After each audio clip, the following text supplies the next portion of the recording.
All right, welcome. This is Craig Ballantyne, and what I want to do in this session is I want to share with you a really, really amazing blueprint for building out your goals, for goal setting, for achieving your goals, and for figuring that out in the next 90 days. So the biggest mistake that we see people making in their goal setting is that they set too many goals. I had a coaching call today with a high performer, multimillionaire, and it was funny. He once spent a month in Italy in July. He wanted to climb Kilimanjaro in September. He wanted to add yoga and flexibility. And this is on top of him thinking about doing his medical boards again, because he's a board certified doctor. And yet at the same time, he's also an investor and all this stuff. And it's like, wow, it is way too much. And I made the same mistake when I was a young man. I remember having like 23 goals for the year, and it's too much because it's that shotgun scattered approach to life, and you really need to be laser focused. So I teach people, and this is something that I learned from my mentor, Mark Ford, is to have 4 different goals in a year. And if the cool thing is that you have 4 goals and they're in 4 different areas: the health, wealth, personal enrichment, and in your social self. So the personal enrichment is stuff like charity work or, improving your education around something. The social self is some type of social or family goals, such as vacation or improving a relationship with somebody. The health and wealth ones are obvious, but those are your 4 categories. And those are like 4 different bullseyes. Now, if you get a bullseye in each of those, then so many things around that are going to improve. But if you have 23 different goals, it's like shooting a target with a shotgun. There's going to be pellets all over the place. You're going to be totally distracted. But if you aim for that bullseye with a big bullet, just that one goal, you're going to achieve it, and much of your life is going to improve. So that's the way that we have people take a look at their goal setting. 1 for your health, 1 for your wealth, 1 for your personal enrichment, which again is around you improving in charity work or education or something like that. Then 1 for your social self, which is around your relationships in life, maybe cutting out toxic relationships, maybe improving a relationship with a loved one. Or, for me in 2022, it's going to be around being a great father. That's going to be my social self one. My personal enrichment one is going to be learning Spanish. My health one is to get up to 170 pounds again. So I just had a personal training session today, hiring my personal trainer. He didn't like my nutrition. He said that was the biggest thing we have to fix. I'm a little bit lazy when it comes to eating. And then in our wealth, it's going to be, launching a new program, getting 1,000 people into our, it was 1 person a day, 365 people into our new 5K program. So that's $1.8 million new revenue stream in our business. So I have 4 clear goals. Now, what I do and what I want you to do is then take each of your goals and break them down into 90-day blueprints. So the 90-day blueprint has an outcome goal. So if you have that, I have those year-long goals. Well, I guess the health one would be that I want to gain 7 pounds in the next 90 days. Okay. At my age, 46, 7 pounds in 90 days is achievable, difficult, but achievable. And so I would have the 7 pounds in the top left. Now for the business goal that we have of getting 365 clients into a new program in 12 months, obviously we're not going to do 12-month goal in 90 days. So we're going to have a 90-day goal, which might include building the program, building the sales scripts, going to do that sort of stuff. So you do take one of your year-long goals, break it down into 90-day plan, and have a specific target outcome. So that outcome goal in the top left of this worksheet that you see in front of you is where you're going to have a specific numbers-based goal. And again, if we go to the just a simple example, like weight loss. Someone will say, I want to come in, I want to lose 20 pounds. That's their 90-day outcome goal. It goes in the top left. Now, I was actually talking to my personal trainer about this morning, and he said, one of his clients came in and said they wanted to throw the scale out the window. And there's so many things that can affect your body weight over the course of the day. You can weigh 2 to 3 pounds difference depending on when you weigh yourself at the course of the day. So don't get hung up on the numbers-based goal because you don't fully control that. But what you fully control the action steps, or what we call process goals, underneath that. So you take that 12-month goal, you have a 90-day version of the 12-month goal that gets you towards it. And then you break it down in what are the 3 biggest action steps that move you towards that. So for example, Ann and I were just having a coaching call about this, and I was challenging her. So how can you get somebody, Ann does leadership and HR consulting. I said, Ann, how can you get somebody to write you $100,000 check in 2022? Now, we might not be able to achieve that in 90 days, but what if she said, okay, I want to get somebody to write me a $25,000 check in 90 days? That's her outcome goal.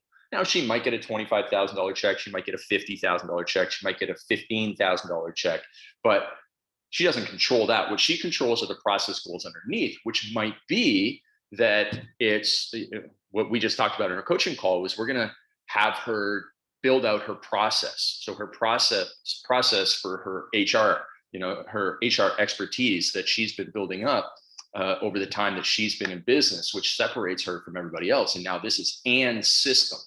You're not buying my hours. You're not buying phone calls from me. You're buying an outcome based on my system, which allows her to differentiate herself from other people and charge higher prices. So process goal number one is for Ann to build the system. She can't sell the system until she builds it. Process goal number two is to build out a sales script and probably spend 20 hours role playing that sales stuff. Again, she fully controls building it out. She fully controls the sales stuff. Just like when somebody's trying to lose 20 pounds, they don't fully control the scale weight, but they control what they eat. So they control following a diet. They control how many times they work out. They control how much water they drink or how many hours of sleep they get. And if they focus on what they control, they get as close as possible to their outcome goal. So back to, Ann's thing, if she wants to get a $25,000 check in 90 days from a company that's hiring her for her process, she has to build the process. She has to build a sales system for the process. And then she has to build lead generation process to get leads to the sale, to the actual writing of the check. And then from there, what we can do is we can break it down because those are still big chunks. And it's like, oh my gosh, I have to build out an entire process. Well, what can Ann do in 24 hours? And what we said on our call today is Ann can block off 2 3-hour blocks, 2 3-hour half days where she's just going to storyboard or whiteboard the idea. And that's going to be a game changer. She can do that immediately. Ann, have you done that already? I wonder if you've done that already. Block out the time. Yeah. There you go. We're done.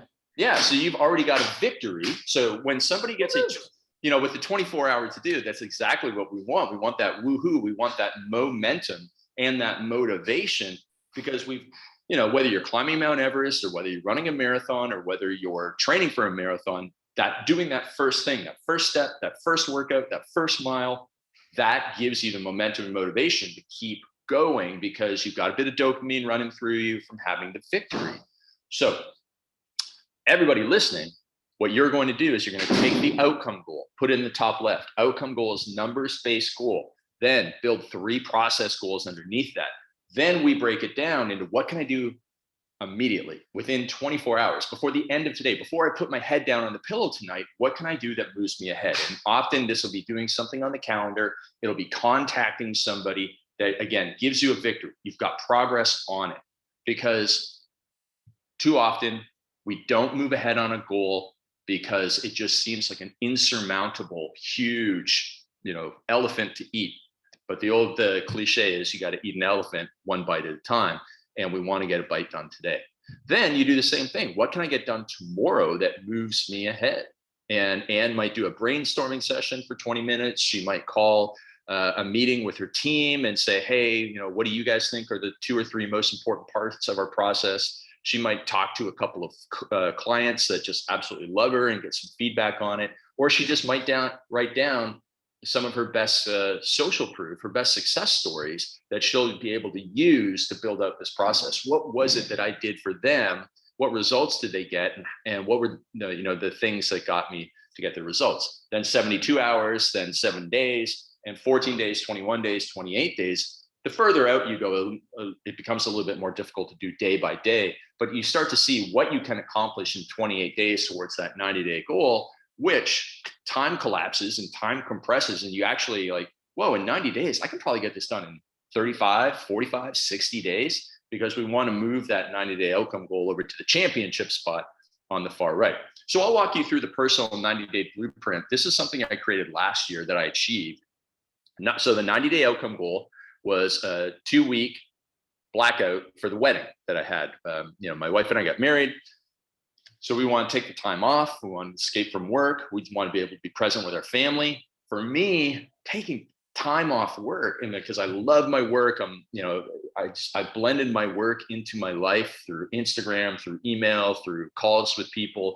It's almost like, where does work start and where does work end was a difficult thing for me. But I wanted to be present for my family who was flying across the country. I wanted to be present with Michelle's family. I wanted to be present with her. I wanted to do all these things that would give her an unforgettable time. So in order to accomplish that, we had to set the date and location. We had, first of all, figure out when are we going to do this so that we can start planning in reverse. Process goal number 2 was to have team meetings, because I needed my team to support me. I needed my head coaches to take over my coaching sessions. I needed people to take over these Q&A sessions. I needed all of that stuff. I needed to make sure that everything that they needed from me was done in advance of me taking the time off. And then I also needed to test the 7-day blackout. So I can't remember what exactly, I think I might've tested that around Christmas or something. And just like, okay, let's see if I can do it for 7 days, let alone longer. And then after that, once I had my 3 action steps, it was then, okay, in 24 hours from now, when I came up with this goal, it was just simply sit down with Michelle and we could take a look at dates and locations and get the ball moving. That's what you want to do. In 48 hours, we were able to discuss the date and location of the 7-day blackout to try out, schedule a couple of the team meetings. And you see, like, you're just taking something that just seems so big and chunking it down, so that you eventually just basically have all these things you have to check off on your list. And I'll tell you what, we ran 3 big events with over 300 people called Perfect Life Retreat. And what we did as a team is we had about 5 meetings to prepare for each of these events every year. And we walked through it minute by minute. So, like, let's say Gavin's coming to our event.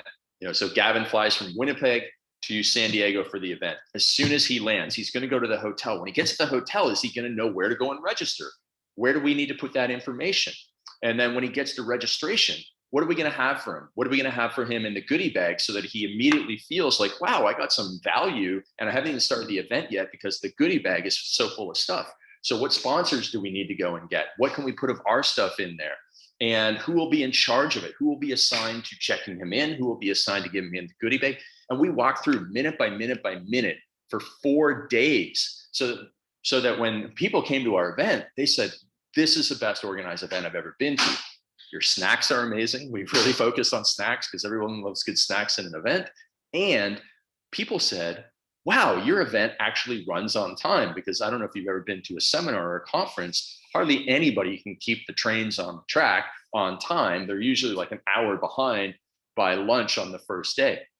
And so people love our events because of the planning that we put into them. And that's what this does. We broke down a 3-day event into minute by minute, just like you're breaking down a 90-day goal into smaller chunks that seem achievable in reverse, but also that give you the momentum as you're going forward. So that's huge. Now, if you get stuck on this, usually around 21 days, it's a great place to do a progress check-in, a review. Are we on track? What's working? What's not working? And so on and so forth. And then I have 4 very important questions down there at the bottom as well, which help you figure out how to improve and, first of all, hold people accountable, but also accelerate the process, because I'm a huge believer in the more people that you know, the more results you're going to get. So what connections do you need to make? Who are the people that you need to know? So we needed to make connections around the wedding stuff, from, Michelle's dress to the flowers to the cake, all of those things. We made a list of all the people we wanted to connect. Who do you need on your team? And if it's in your personal life, and it's around fitness, you might need a personal trainer, a nutritionist, a meal prep. We just had our meal prep stuff dropped off right now. So, that's going to be helpful for me on my goal. When it was for the wedding, we needed, obviously I needed Michelle on my team.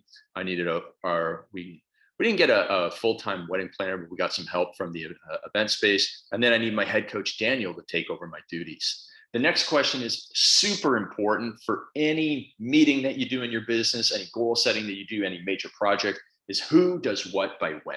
Who does what by when?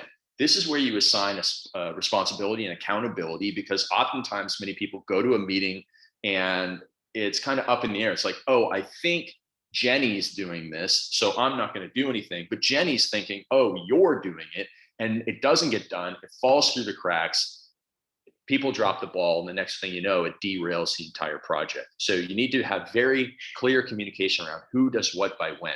Linda built the email systems and blocks off call time so that people can't book me for when I'm away. She becomes me in my email, either setting up autoresponders or dealing with emails that come in that are forwarded to other coaches, or she replies and says, hey, Craig's going to be back in 2 weeks. He's not available right now.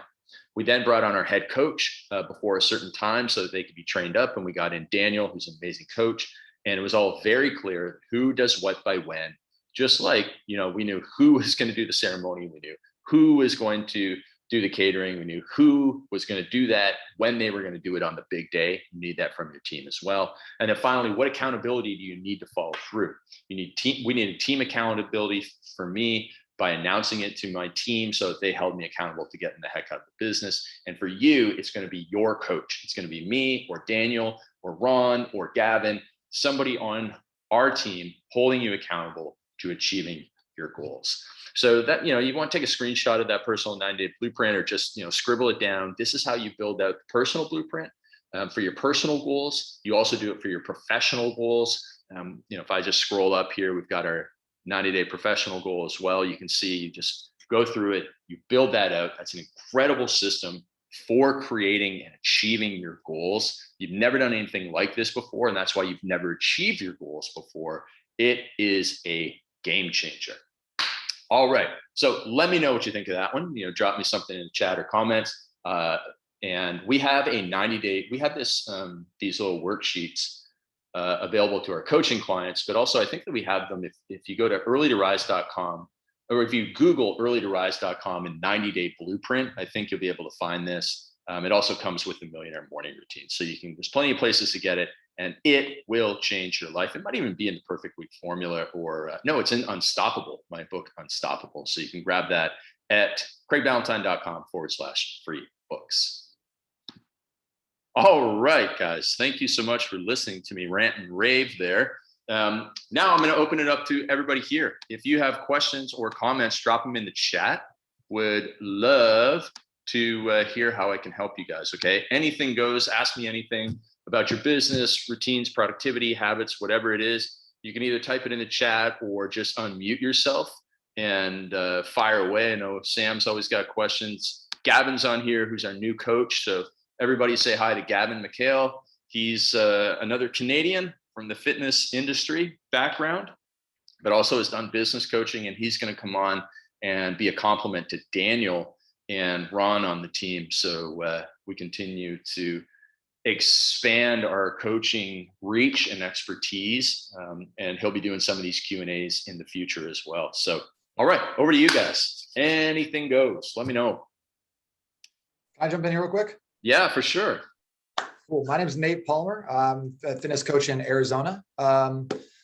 One thing I got to say is I'm working with Daniel right now, and Daniel's amazing. So he gave me an incredible idea like a couple days ago about a post to do on Instagram. And so far I've booked 5 sales calls, and I've closed the last 3. So I'm gonna do a 5K off that one post. That's amazing. Was it with like I'm looking for XYZ? It was a blunt post. Yep. Yeah, awesome, man. I don't typically put those up, but so it worked out great. I'm gonna try to run that like once every 3 months or so. Yeah. But so I was looking at your Instagram yesterday, Craig, and I noticed that you have it very well structured, right? You have your 3 columns, and it always looks the same. Yeah. How important is that? How important is it to have that have that kind of that aesthetic to the page, and how many leads are you getting off of that all the time? Because it seems like you have a call to action on pretty much every post. Yeah, that's a great question. And so the reason that we do that, Nate, is not because I think it's mandatory for anybody's page. So you guys see my little page in my system here. We do it because we actually pay for shout outs. So if you go into, so I've got a guy named Mike Roddy, and Mike's business is to get big pages like Millionaire Mentor, or for example, like this one. I don't know who this Third Eye Thirst is, but every single person, you see this page, right? Or this post. Is my screen sharing? You see it with King Keto and all that stuff? Yes. You see, okay, great. So every single one of these people, including me, is paying Mike every month, and Mike is getting dozens of these pages. I would say about 20 of these pages a day do a post, and you can see all. So there's that one, then there's this Philosophical Outlaws one. So we pay for Mike to go to like Nation of the Fearless. Let's see how many.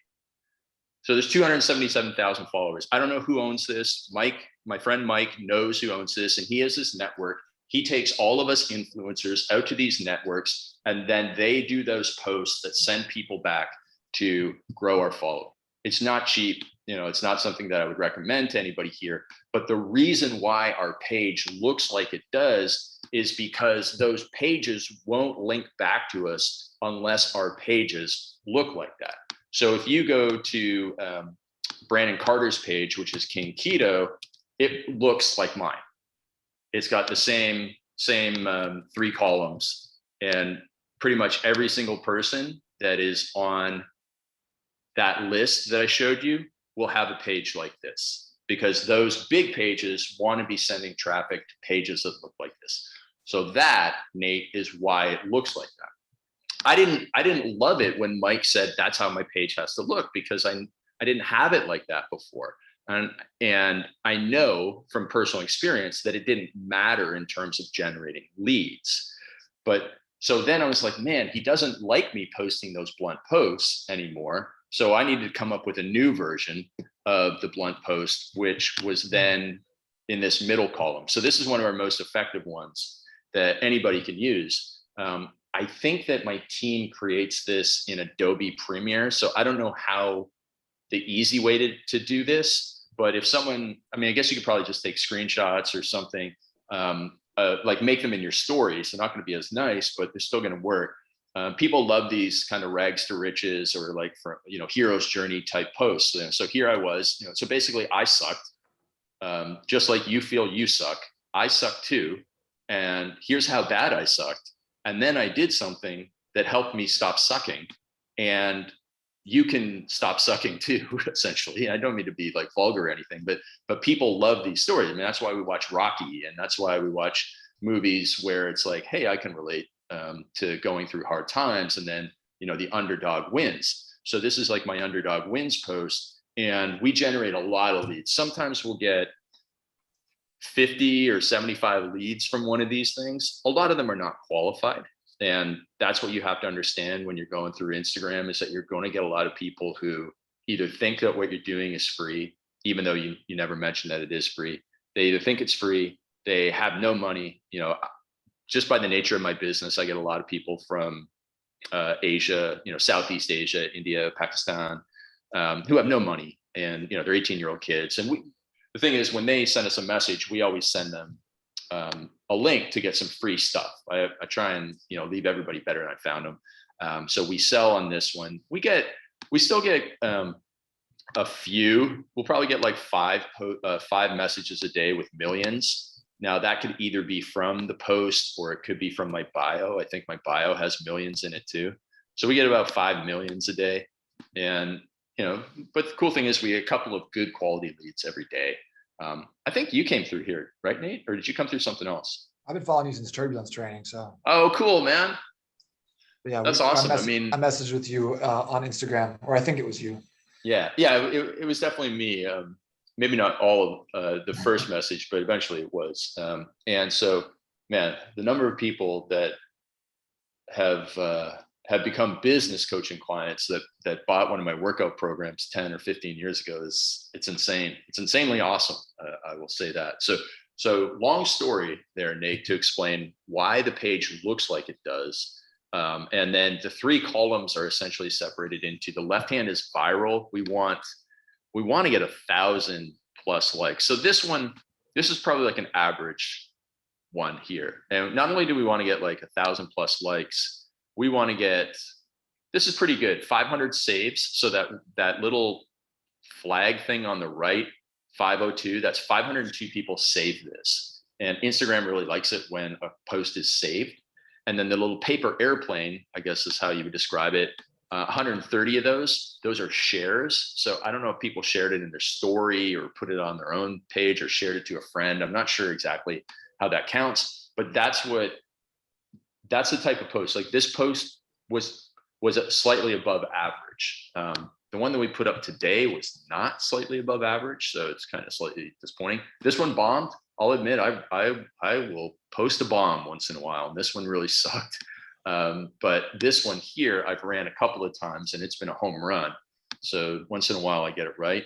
And then we try and put a video in the other thing here. We used to do 2 or 3 minute videos, the Instagram TVs, but then Instagram basically throttled the number of people that saw it. So we were going from like a really good Instagram TV video would have 10 or 15,000 views. And I was lucky if I was getting 2,000 views. And my Caleb, who does a lot of our social media, said, I've been watching some Instagram trainings and they're just putting so much more emphasis on these reels, and reels can be 60 seconds now. So it's kind of funny, like Instagram's gone on this cycle or loop, so when Instagram came out, you could do a minute-long video, and that's where everybody saw your views. And then Instagram TV a couple years later became popular, and your minute-long views would hardly get any traction. So then most people moved over to Instagram TV, and then they stopped. Then they brought on Reels, and Instagram TV still did pretty well. And then they basically shut down Instagram TV, like doesn't do that well. And now they're back to 60-second videos, but now they're called Reels, and they push them out a lot more. So that's a follow-up question on this. Yeah. Are you posting one post every single day? Just one post. Yeah. I mean, at one time we were doing 2 or 3 posts per day, and it was a lot more work for no more results. So I was very hesitant when I started working with Mike. He said, just do 1 post a day. And I was like, just 1 post a day. And frankly, it's a lifesaver because it's way less work. If I was really busy, and if you're like, man, 1 post a day, that's a lot, I would probably do 3 to 5 posts a week. I think Sunday is a day that you should post, because I've seen that, double the response of views, especially in stories on a Sunday. It's like lazy Sunday. People are just on their phones. Saturdays, people are out living life. And so Saturday is a tanker of a day in most cases. So I wouldn't post on a Saturday. If you only could do 3 days, definitely not a Saturday. And then other than that, I don't really have any hard or fast rules. I just know that on weekends, Sunday, yes, Saturday, no. Okay. And then you mentioned that you're like what you're doing right now with the influencer marketing is expensive and you wouldn't recommend it. What about anything like that's a little bit lower key still has influencer markets? Do you have I think at the end of the day, yeah. So like if I was in that position, I would just be like, like I started with 0 followers at one point too. And the thing that got me was being on other people's podcasts and then they posted their episodes on their pages. Now, most people don't do that anymore, but essentially you just need to get influencer marketing that I do isn't any different than the influencer marketing somebody with 0 budget would do. At the end of the day, you still just want people who have followings to tell their following about you. That's influencer marketing. And so it might be like you have somebody in your town who like one of your training clients in your town has a hair salon and they have 2,000 followers on Instagram. I would try and get them to post about me. And the more that other people post about you, the more people will come to you. The other thing is probably, if I had to, I would probably put more emphasis on Reels. I would study somebody in my industry who's really prominent with Reels, and like even just looking at this, catching their attention and saying, like the fitness industry, you could do this for 1,000 different posts. 3 things not to do, 3 exercises not to do, 3 foods not to eat, 3 blah blah blah not to do. People exponentially want to know what not to do over what to do. If you were to write an email subject line that said 5 foods not to eat and 5 foods you must eat, you probably get twice as many people opening the email that said 5 foods not to eat. like human nature just wants to know what not to do, because in theory it's easier. And you think, oh, if I just don't do this, great. So I would make a lot of reels, Nate, that you can see, like my giant head ones don't do as good as when I don't start. So you could just, set up your phone on something, film a couple seconds of you coming towards the camera with the text, and then put text in the middle, and then just talk for 30 seconds, edit that together, and that could be your reel. And if you do some good ones and you have some good energy and stuff like that, you can probably start building your following that way too. Gold. Thank you so much. No problem. And I would be more aggressive on those blunt posts. We used to do them 3 times a week.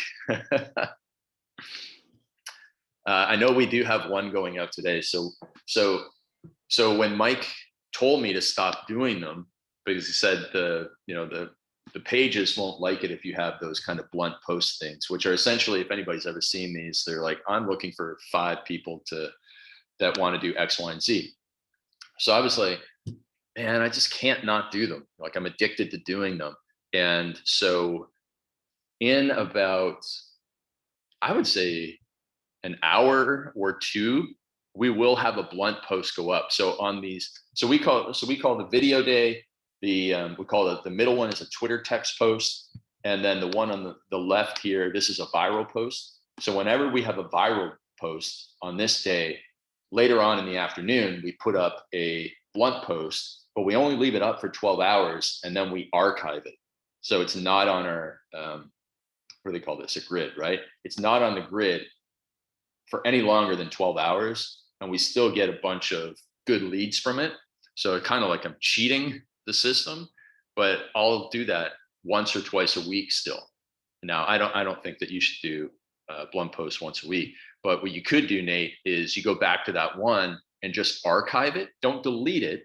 So there's a difference in Instagram's world of deleting versus archiving something, but it removes it from the grid so that you can do it more frequently, because people will go to your grid and say, I swore he did one of these recently, but it'll only show the most, the one that's live. And so, now instead of doing it once every 3 months, like, it'd be a jackpot to do it the second week of January. Like in the fitness industry, to not do a blunt post in January is almost like malpractice. It's almost like you're really you're doing a disservice to people by not posting that type of thing in early January. So I would probably do once a month, leave it up for 24 hours at the most, archive it, and then people don't see it on your grid, so it doesn't look like you have a whole bunch of quote unquote spammy posts. It's archived. Let's roll. Yeah. Boom. And 5K boost every month, man. Next thing you know, you're doing 20K, 25K a month. This is awesome. Gavin's got to run. Gavin's going to do, we'll see you soon, Gavin. Gavin's going to do a Q&A, I think later this month, or it might be January. And he's also going to do a Monday night training in January. So you get to meet him. Right now, he's going through pretty intensive training with Daniel, shadowing Daniel on some calls and going through all my content and stuff like that. So that'll be cool for you guys to meet him soon. So thanks, Nate. That was, obviously that answer was a pretty thorough one, but you asked me probably like my second favorite topic, so I can talk about that stuff for a long, long time. And I think it's pretty helpful. I love the 3 things not to do tip. I'm definitely gonna run with that one. Man, so I sold my first program online January 28th, 2001. And I was sent my first email. My first email marketing was done in 1999. So I've literally written and sent over 10,000 emails in my lifetime, and nothing gets a better open rate. Like the I'm sorry, or actually one of my best email subject lines was "you're banned," but you can't use that all the time. People are like, what the heck? But it was awesome. Like whenever you tell somebody they're banned, they open that email for sure. But in terms of like real content, subject lines, not to do. 5 exercises not to do, 3 foods never to eat. Nothing beat those. Nothing. Even if you said, this is the one thing you must eat, like, and this was all in capitals. That's another good one. But it was the 3 foods not to eat. And a lot of my friends, from 2007 to 2009, if you were on Facebook and Google back then looking for fitness stuff, you would have seen the one weird food never to eat. And it was a picture of a banana. So my friends made millions of dollars off that idea because everybody wanted to know the thing not to do. And you still see it today. And so there's something called native ads. So if you read an article and at the bottom you see like 6 spammy things, those are called native ads. And you might see like cardiologist recommends one thing never to eat for toenail fungus or something, right? And like that phrase, that hook just works so well. So if you're like for Anne and your leadership and your HR, it's like 3 questions never to ask in a job interview. Like if somebody is hiring somebody, they're going to click on that thing all day long. And it doesn't matter what industry you're in. We humans are just wired weird for that purpose. So keep that in mind. Use it for forces of good, of course. But that's what people want more than anything else. They don't want to be told what to do. They want to be told what not to do, because what not to do seems like the path of least resistance.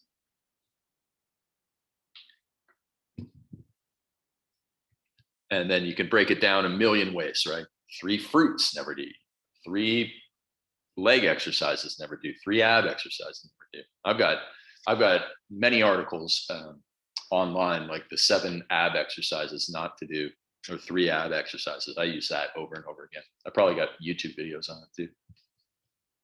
All right, enough rambling on that one. Who else has some questions there for our last 15, 20 minutes or so?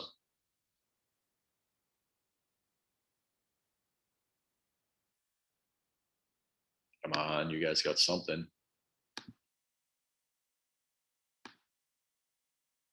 Nothing this week, Sam? Bye, Ann. No, man. We work a lot of. I print your sheet. Look, man, for all my staff for my love it on Sunday. So I work all the morning to set up my meeting on Sunday. So my head is like is packed. So today, cool. No question, just listening. That's great. So the meeting is this Sunday? Yeah. That's and exciting. I'm reading Scaling Up, the book you. Oh, great. So I print I show you like it's a page and in the book and the suggestion. Oh yeah. They got some crazy worksheets in that program. Yeah, it's a 1-page OPSP. Oh, right. The one page plan. Yeah, so I print this one and I work all the morning to set up my meeting on Sunday. So that's great. Yeah. Awesome stuff. Yeah, we have we're doing Thursday and Friday next week, probably like 4 or 5 hours a day for our 2022 planning is what we're doing. So got to get it done in December for sure. So, and then everybody on Monday, I'll be doing a full hour training. A little bit of what I did at the start of this session, but I'll be doing a full hour training for everybody to plan out 2022. That's going to be at 5 p.m. Eastern. Of course, it'll be recorded so you can watch it at your leisure as well. So that was probably like one of our most popular topics last year. So we'll do it again this year and make sure everybody has a great 2022. Awesome stuff. I see that Rusty is on here. Rusty, anything new to report, Rusty? Just working. Yeah. Things are good. Listen, I'm happy to keep dominating the conversation with questions. Yeah, for sure. What else? Yeah, hit me up, man. All right. So I'm trying to get into YouTube ads. Got blocked on Facebook. I like YouTube. I like being on camera. So I'm kind of working on some of that stuff. But it was really helpful when you were talking about like the not to do stuff. Yeah. Any other like hooks or things that like people really gravitate towards? I mean, you have 2 decades of experience in seeing what works and what doesn't. So I'm just down to listen to you talk about things that people like. Yeah. So I was just actually having this conversation 2 days ago. Yesterday morning. So there's a guy named Jason Wojo. He's friends with Jason Capital. He's a young guy, but he's a media buyer both on Facebook and YouTube. And he said, YouTube ads, people really, really respond to anything that gives that celebrity aspect. So like on a beach, in front of cars. I'll tell you what, we have done so many Facebook ads where I was in Miami last year, and every time I would see a car on the side, like parked, I would do a Facebook ad in front of it. None of them were my cars. Man, I don't even own a car. I don't even own a bicycle. I used to own a bicycle, but I don't, so I'm not into owning fancy cars and stuff. But me doing a video in front of somebody else's fancy cars were almost always our best converting Facebook ad. And Jason basically was saying the same thing happens on YouTube. In those first 5 seconds, people want, first of all, you got to hook them in. You got to hook them in with something like, hey, in the next 30 seconds, I'm going to show you 3 foods never to eat. Or did you know there are 3 foods that you should never eat if you want to get a flat belly? That was basically what those ads were 15 years ago on Google. One weird food never to eat for a flat belly. And it's the same, you can use that same sort of hook on YouTube ads because they kind of let you away with a whole lot more compared to Facebook. So if I look for bright backgrounds, I look for cars, because there's a reason why people did videos with their rented Lamborghini, because it works. It just there's, again, like the whole not to do thing, it's a wiring in humans' brains, and generally the same things. Like, no, I'm not trying to be offensive here, but when I grew up, there was no female broadcasters, right? And now on NFL on Sunday, there's a lot of female broadcasters. It's because most men and women would rather watch a female broadcaster than a man. And it's the same with, we're attracted to good looking things, regardless of whether it's yours or not. The good looking car in the background, great. Having a video where it's not just you in it, so people are kind of over the talking head videos. If you can get a client in there asking them questions, or if you can get another trainer from your team or another expert where they're asking you questions, the dynamic of 2 people on a YouTube ad just stands out from all the other ones of, hey, I'm Joe Blow and I'm the expert and blah, blah, blah. So hook them in the first couple of seconds with the right words, hook them in the first couple of seconds with the background, whatever catches their attention is going to be really key. And then it used to be that all the experts told me like 1.5 minute long videos on YouTube. And now a couple of people I was talking to, like, if you can get your point across in 25 seconds, those ads will work on YouTube as well. It used to be like all the experts said, make a 1.5 minute or 3 minute video on YouTube. And they don't care anymore. Or they just found that the shorter ones were getting better response. So colors, backgrounds, status, hooks, that's pretty much it. And then the other thing is, it's the keywords, interest, like are you doing it for online training, or are you doing it for local training? Online Training. I don't like to see people face to face. Oh, okay, great. Yeah. So like out. if you were, then it's different keywords and stuff.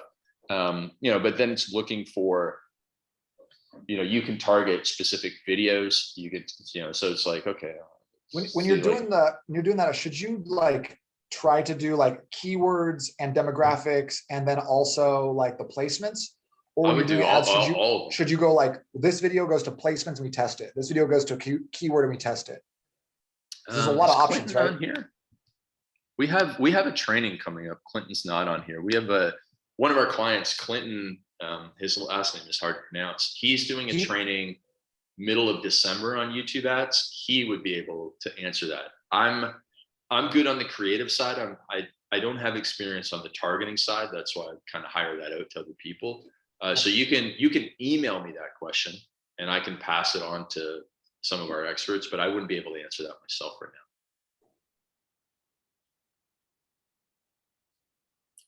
now. Cool. Yeah, thank you so much. That's super helpful. Got a lot of notes. No problem.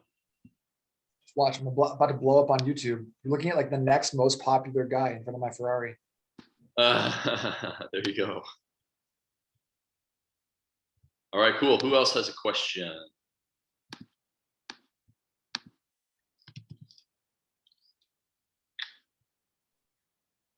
one other thing, we have Clinton doing a training the 20th, I think. And then, so we're doing trainings every Monday, every other Monday.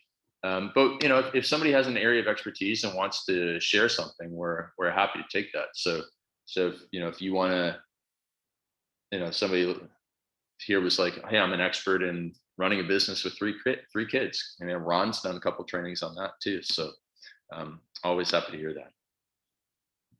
All right, going once, going twice. Any other questions?